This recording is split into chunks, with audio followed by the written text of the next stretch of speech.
Welcome to Fire Away, Rudner Law's online show focusing on the employment law issues that matter to you. My name is Stuart Rudner. I'm an employment lawyer and mediator and your host of this season 4, episode 4 of Fire Away.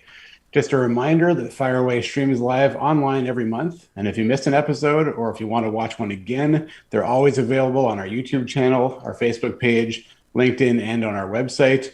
Also, if you are watching live and have a question or a comment, we'd love to respond. So feel free to post comments on Facebook or YouTube or tweet to @RudnerLaw, and we'd love to have your input. Today, I am very excited to have what I think will be a very interesting discussion and debate. So first of all, I'm joined by Ryan Mallough, who is the Director of Provincial Affairs in Ontario for the Canadian Federation of Independent Businesses, and also joined by Dave Wakely, a mediator, negotiator, and union president. We're going to be talking about the controversy surrounding paid sick days for workers, which frankly has been a contentious issue for a very long time, but particularly during the COVID-19 pandemic. So Dave, Ryan, thank you so much for joining me today. Thank you, Ryan. So as I mentioned in my brief intro, this has been a controversial issue for a long time. And in Ontario, we go back not that long ago. And when the Liberals were last in power, they completely revamped the Employment Standards Act. And one of the things they did was they introduced 2 paid sick days. And just to provide some context, we did not have paid sick days, I should say, in Ontario before that. And most provinces in Canada still don't have paid sick days, with the exception of 2. When the Conservatives came into power, they reversed a lot of the changes, including the paid sick days. So currently we're back to having none, like most other provinces in Canada. And this issue really came to life again over the last 14 months as we've lived through the pandemic, and we've seen and read about stories where people are going into work when they are sick, when they're exhibiting symptoms, when they're waiting for their test results, risking a workplace outbreak. But the response often has been that they could not afford to give up a day's pay, so they had no choice. So we're joined by Dave and Ryan, who I think are going to bring some different perspectives, but hopefully some interesting comments and solutions as well. So Dave, let me start with you, and I'll start with the very broad question. Should employees be legislatively entitled to paid sick days? I think that the legislator needs to act to create something for employees to ensure that they continue to get paid. We know that how people get paid drives behavior, and we've seen sort of the public health consequences of not having paid sick days. So I think that in the future, we're probably going to need to deal with some sort of mechanism to allow employees to take time off with pay. Ryan, what about you? What do you have to say? So I think for us, it really depends on the context of the time period. I think it became pretty clear pretty quickly when from the outset of the pandemic that we were going to need something. And we did see Ontario move the fastest, I believe, in the country when it came to job protected days around COVID. The federal government followed up on the paid side a little bit after that. But certainly during the pandemic, when you've got medical advice that not just advises, but requires isolation for long periods of time, in the 2-week side of things, there's going to need to be something to cover that period. If we're talking about coming out of COVID, and hopefully we're a lot closer to that than we are far away, I think that's a separate conversation. And that's where we really need to look at, what is the post-pandemic environment? What position are small businesses in particular in after being battered for the last 14 months? And fundamentally, is this something that they are able to afford moving forward? Because this would be the introduction of a significant new cost on their end. Yeah, and look, obviously you bring up the key point here, which is what are the costs and who pays for them? And the simple math is if you add, often the calls for 10 paid sick days, especially in light of the quarantine period, 10 paid sick days is basically a 4% increase to payroll. So this is a real concern. And our firm, as viewers will know, we work with employers, we work with employees, and we work with employers of all sizes. And some can bear the costs. But others have said, particularly in the COVID world, they have been decimated. They can barely afford to keep the doors open, let alone pay for more days where people are not working. So I just wanted to come back to that because there's just so many different aspects we can talk about. But from your perspective, I mean, is there some sort of a hybrid model where, because obviously one of the debates is who pays, is it employer or government? And I'm curious as to what your thoughts are on that. So I think during the pandemic, I think fundamentally it has to be government. I mean, right now in Ontario, only 25% of businesses are at their normal revenue levels. Most of them remain shut down, and looks like they will still be shut down at least through June 2nd. And we know that reopening is not going to be in one fell swoop, that we are going to see capacity restrictions and other things that limit businesses' ability to generate revenue. We also know that the COVID-related debt load is exceptionally high among small businesses in Ontario, $208,000 on average. So there is a very large hole to climb out of. So I think at least in the short term, certainly around the pandemic period, it does have to be government funded, as we've seen Ontario with their current program, as well as the federal government with their program as well. Great. That perfect segue to what I was going to bring it back to you. So Dave, there are some supports that the different levels of government have introduced. So what are your thoughts on those and what else is needed?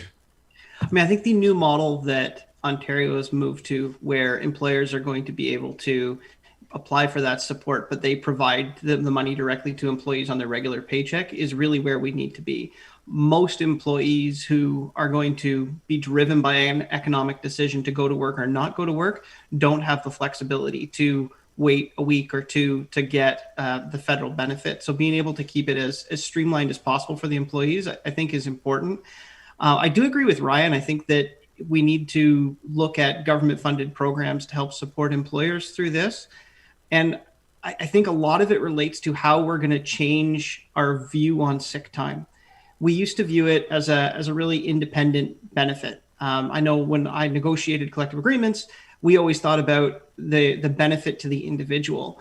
I think after COVID, it's clear that the benefits are to the workplace and to the clients of that workplace, because I don't know about you, but I haven't been sick in a year.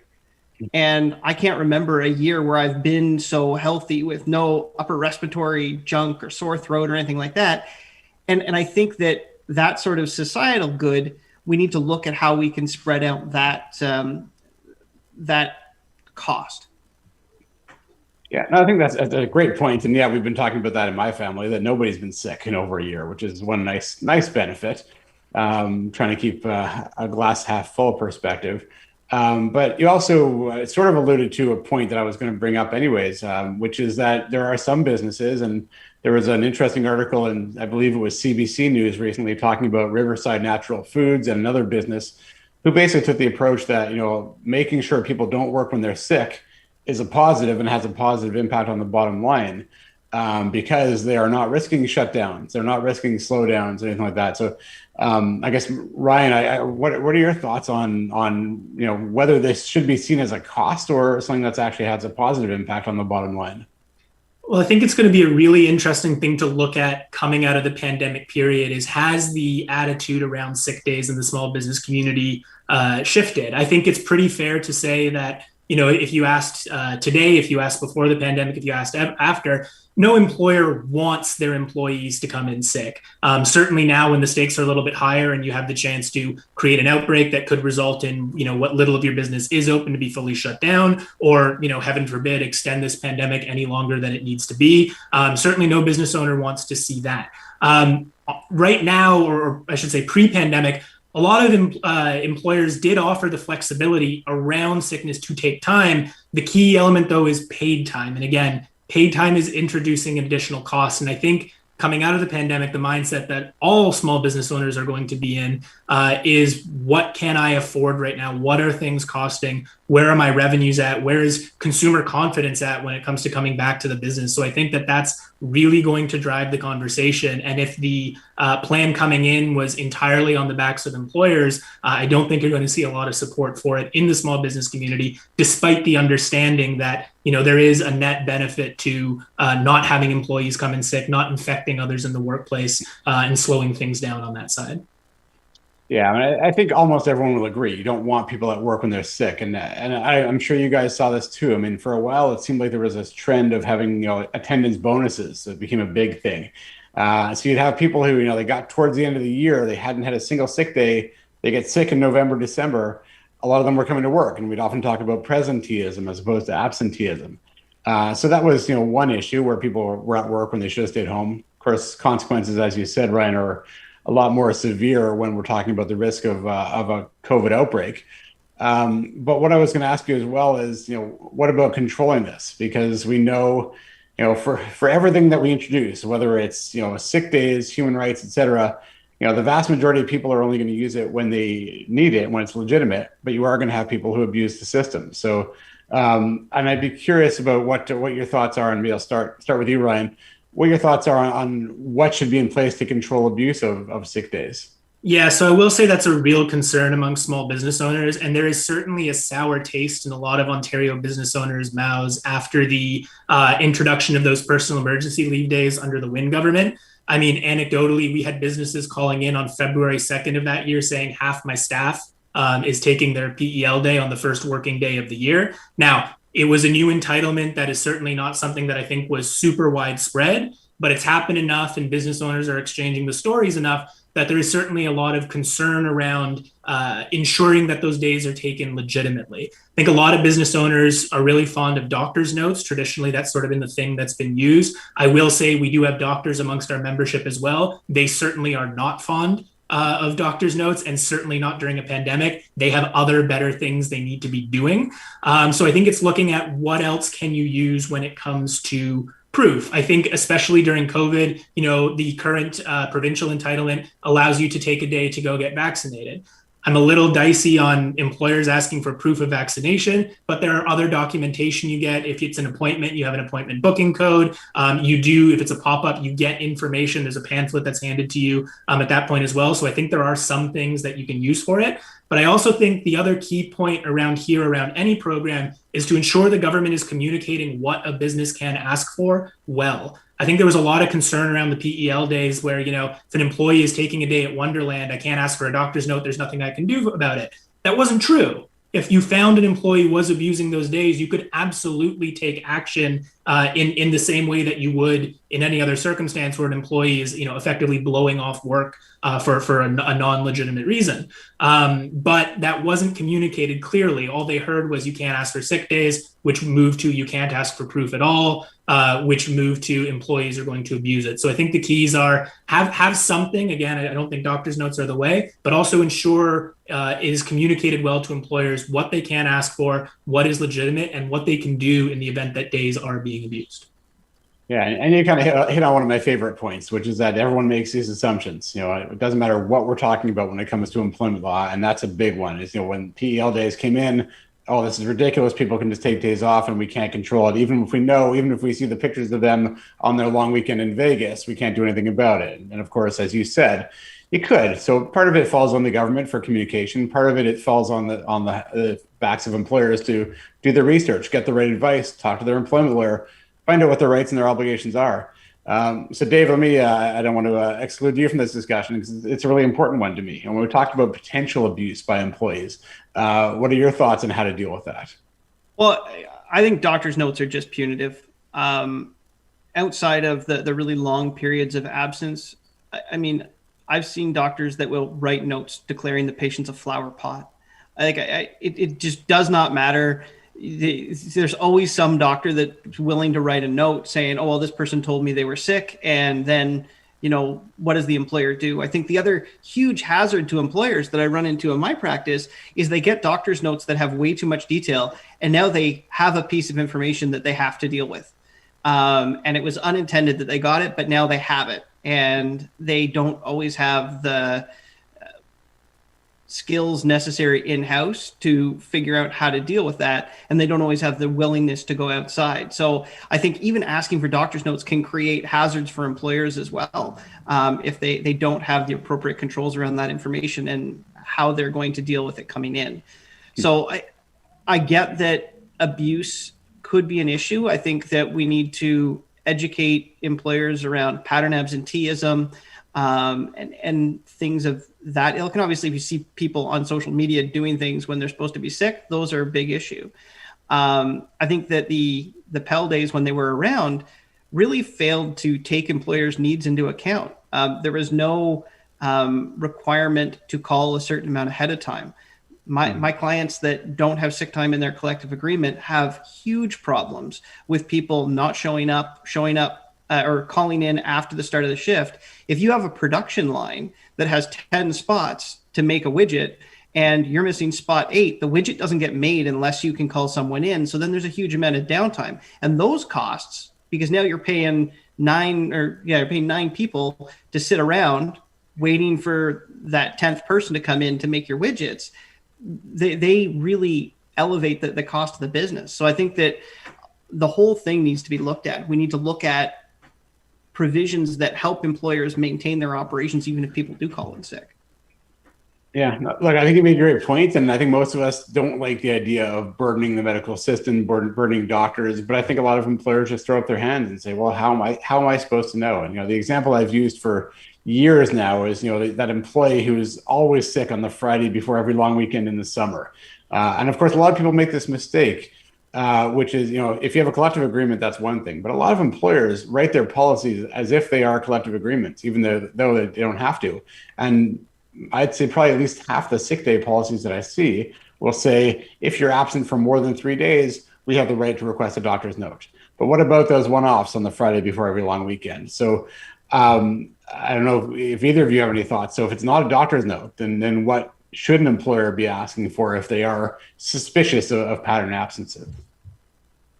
I think it depends on the circumstance. Like, again, during COVID, I think that what the leave that's in place is supposed to be used for does provide a relatively clear pathway to documentation. Again, if you're booking a vaccination appointment, if you have been advised to stay home, including by the employer themselves, right? Like, you may be in a situation where you failed the mandatory screening and the employer has to say, well, now you need to stay home. It actually triggers the sick days on that side. So I think in the short term, there's relatively good coverage. I think moving forward, though, it's a significant question mark. And it may be, and I've seen some businesses turn to doing this, it may be something as simple as having the employee, when they're able to return to work, sign an attestation to say that these days were taken for legitimate reasons. And if it is found out later that they're not, there are consequences around that, and that might put some business owners' minds at ease. It may be, calling into telehealth or something on that side. But to David's point, I think that there's a lot of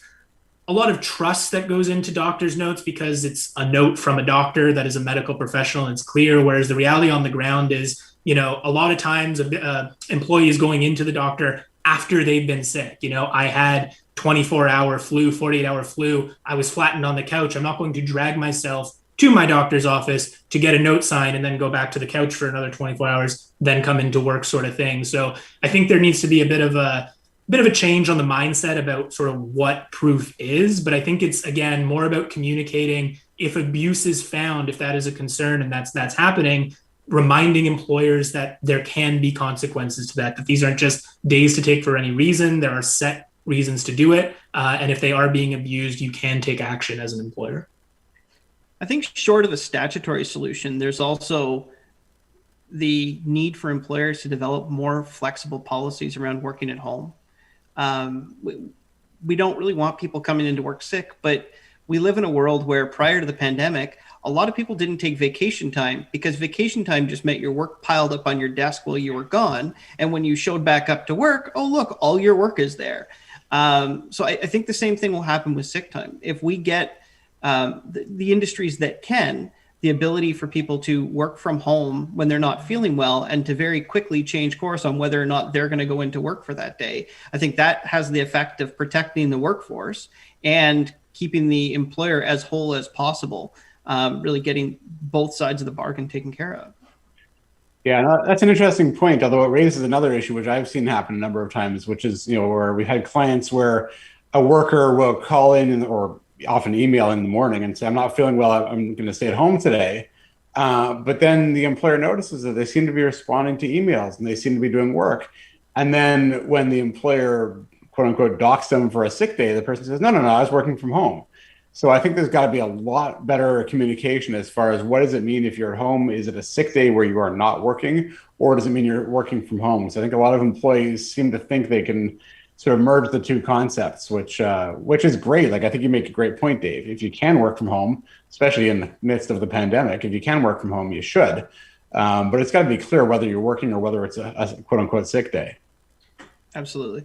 Yeah, and that's going to be an interesting bridge as we come out of this, given that, office-based businesses in particular have really been from home during the pandemic, is how much of that really does stick around moving forward? Are we in a really remote world? Are we going to look at more a hybrid thing? Are people going to come back to the office? But that's a conversation that these employers and employees are going to have, because at the same time, you want to ensure that, people aren't sort of finding a workaround at the system. I think we've all had those colleagues in office settings that are hacking up a lung in the next office over, and they go, because I'm not flattened, I can still come in. And it's like, that's great, but you represent my seasonal flu. You should have stayed home. And yeah, you can still be working, but you're also protecting me at that point too. So I think there's going to have to be a real revisit, especially as we bring work from home, which is a new concept for a lot of offices, into the mix around how we're treating sick days when the worker has their laptop on them. Yeah, and I think that's going to become a real issue. And I do want to, I guess come back to one point that I think needs to be clarified, because we've been talking about sort of paid sick days / sick days. But I think it's important people understand that there's a very big difference between paid sick days and sick days, because you have a lot of people, especially over the last 14 months or so, who have taken time off because they were sick, had symptoms, were waiting for a test, had to quarantine, et cetera, but they were not paid.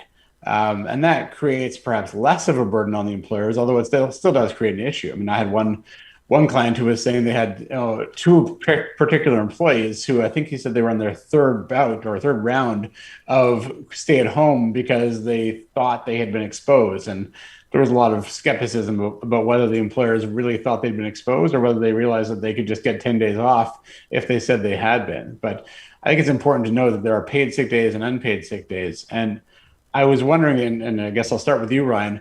I mean, I know from my, what we do and the policies that we see, a lot of employers offer paid sick days, even though they're not legislatively required. And I don't know if you have a handle on what proportion of employers do.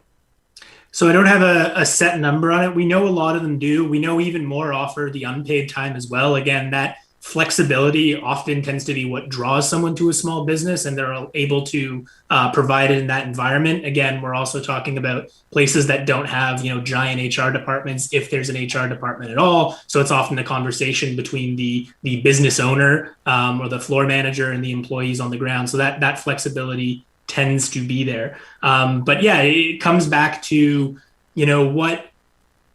what capacity do they have to pay for a sick day? Is there a competitive advantage to offering sick days, which I think a lot of employers do feel like that is an advantage that I know during the PEL days, a lot of them were quite annoyed to see that advantage effectively taken away from them on the government side. And they felt that they would have to offer more, which again puts them in a bit of a financial constraint position. I think the other aspect of this too on the paid side really does come down to who is paying. Our numbers are showing, at least during the pandemic, there's a lot more appetite to support a program where the business isn't footing the final bill.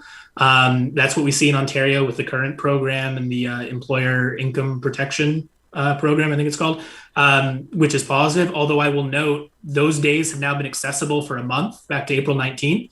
The portal to get repaid as a business owner is still not open on the WSIB side, and no timeline for it. So we are already hearing plenty of complaints saying, I have to pay this thing out. I don't really have the money to do it. And I have no way to get reimbursed now in real time, despite the fact that my bills are still coming in, payroll still needs to go out, and that sort of thing. So I think too, when we're looking at the government presence in these sort of programs, I think there's the belief that because they have the checkbooks, they can just do it. And I will tell you, any Ontario business owner that's dealt with the Small Business Support Grant program will tell you that government is not fast or particularly well organized or necessarily well suited to actually get this stuff out the door in a timely manner. So that's something that really needs to be looked at too on that side.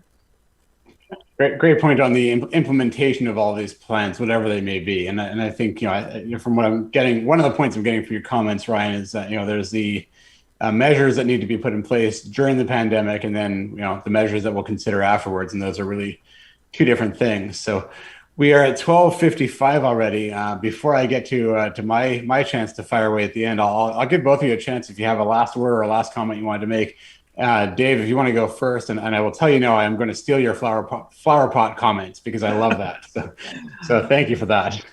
Yeah, I just think that we need to reimagine sick time as a community-based benefit, as really the same way we think about insurance.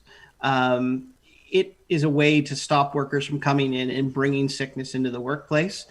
And we need to provide supports for business to provide that insurance, not to the sick employee, but to the other employees who are showing up to do the work. So I don't know what that's going to look like, but I think that that's the sort of system we need to look at developing. Great. Thanks, Dave. That's really helpful. And Ryan, last final thoughts? Yeah, I think it's absolutely going to be an issue that's going to be talked a lot about moving forward. We are heading into an election soon, in about a year, and I do think it'll be a central point coming on that side. And I think the key is to really get a sense for what shape the small business community in particular is coming out of this, but also looking at what we want. And I think it's very fair to say that no business owner in the province, in the country, wants to find themselves in another pandemic situation, another case where, you've got a virus that's spreading out of control. How do we stop that from happening? Do sick days have a role to play? I think they absolutely need to be part of the conversation, and we really need to look at, as a business community, what does and doesn't work on their side, and how we can be part of that conversation constructively moving forward. That's fantastic. Thank you, guys. You guys were both great. So thank you for joining me today. I wish we had more time, but I appreciate you both joining me for that discussion. And yeah, now I get my chance to fire away.